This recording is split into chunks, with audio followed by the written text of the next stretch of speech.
What's the most inaccurate thing your child was ever taught in school? So my 10-year-old son Alex came home one afternoon looking completely confused. He's usually bouncing off the walls about space and planets. The kid's been obsessed since he was 5. We've spent countless nights out in the backyard with his telescope, naming constellations, watching meteor showers. He even has a signed book from Chris Hadfield, the astronaut. He knows his space facts inside and out. But that day, Alex sat at the kitchen table and quietly said, "Mom, my teacher told me the Great Wall of China is visible from space, with the naked eye." I froze for a second. Because yeah, we've talked about that. It's one of the most common space myths. Astronauts, including Hadfield, have said over and over, you can't see the Great Wall without help from orbit. It's narrow, it blends in with the landscape. It's just not visible like people think. So, Alex had raised his hand in class and politely explained this to his history teacher, Mr. Peterson. He even mentioned Hadfield's book. And what did Mr. Peterson do? Shut him down.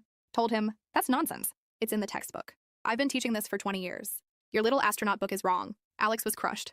The next day, he brought in his prized book to show the passage, hoping to clear things up. Instead, Mr. Peterson confiscated it. Worse, he made Alex stand in front of the class and repeat, the Great Wall of China is visible from space, 10 times. And as punishment, he gave him a 5-page essay on respecting a teacher's knowledge. When Alex came home, he was devastated. His signed book, gone. His confidence, shattered. Now I was furious.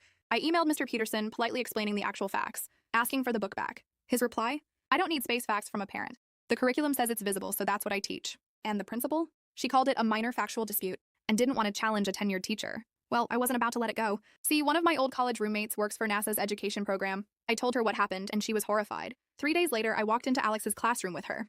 Dr. Sarah Chen, NASA education specialist. Mr. Peterson looked annoyed until I introduced her. Dr. Chen asked if she could speak to the class. And really, who's going to say no to NASA? She pulled up actual astronaut photos, videos, and quotes. She explained that contrary to popular belief, the Great Wall is extremely hard to see from space. Even astronauts need zoom lenses.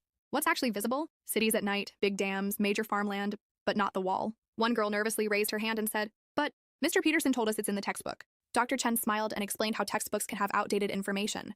Then she held up their book and showed the publication date, 1985. By now, Mr. Peterson was visibly squirming. Then came the best part.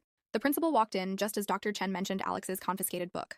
The principal shot Mr. Peterson a sharp look, and you guessed it, he reluctantly pulled the book out of his desk. Alex's face lit up when Dr. Chen not only handed it back, but added her own signature next to Chris Hadfield's. And just when you thought it couldn't get better, she surprised the class by connecting to a live video call with an astronaut on the ISS who confirmed everything. The following week, the school announced a full curriculum review. Mr. Peterson was signed up for a workshop on integrating current science into his teaching. Alex's class got invited to a special NASA virtual field trip. And that signed book? It's now on display in the school library alongside a note that says, never stop learning, even if you're the teacher.